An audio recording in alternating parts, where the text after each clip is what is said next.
नमस्कार, आप देख रहे हैं रिपोर्टर एमनी। लोकसभा चुनाव के दूसरे चरण का मतदान 26 अप्रैल को है। इस चरण में मणिपुर समेत 13 राज्यों और केंद्र शासित प्रदेशों की कुल 88 सीटों के लिए वोटिंग होनी है। दूसरे दौर में जिन सीटों पर मतदान होगा उनमें से सबसे ज्यादा 20 लोकसभा सीटें केरल की है। लोकसभा चुनाव 2024 के दूसरे चरण के लिए शुक्रवार 26 अप्रैल को मतदान है। मणिपुर समेत 13 राज्यों और केंद्र शासित प्रदेशों की कुल 88 सीटों के लिए वोटिंग होनी है। मणिपुर की भारी मणिपुर लोकसभा सीट के 15 विधानसभा क्षेत्रों में पहले चरण में सबसे ज्यादा 19 अप्रैल को मतदान हो चुका है, जबकि 13 राज्य विधानसभा क्षेत्रों में है। दूसरे चरण से मतदान होना है।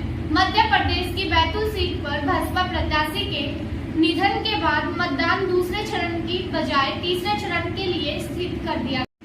26 अप्रैल को होने वाला मतदान से 1198 उम्मीदवारों की किस्मत दांव पर है। वहीं बारी मणिपुर लोकसभा के भी 4 उम्मीदवारों को जोड़े तो कुल संख्या 1202 हो जाती है। लेकिन लोकसभा सीट पर 8 उम्मीदवार मैदान में है बैतूल पर, जहां अब तीसरे चरण में मतदान होना है। दूसरे चरण में दूसरे दौर में जिन सीटों पर मतदान है उनमें केरल की सभी 20 सीटें, कर्नाटक की 14, राजस्थान की 13, महाराष्ट्र और उत्तर प्रदेश की 8-8, मध्य प्रदेश की 6 सीटें हैं। असम और बिहार की 5-5, छत्तीसगढ़ और पश्चिम बंगाल की 3-3 और जम्मू कश्मीर और त्रिपुरा की 1-1 सीट शामिल है।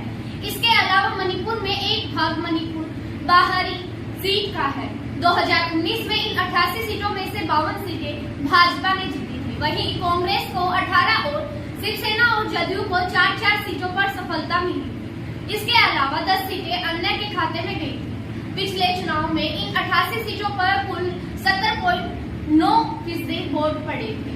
सबसे ज्यादा 84.11% मतदान मणिपुर की भारी मणिपुर सीट पर हुआ था।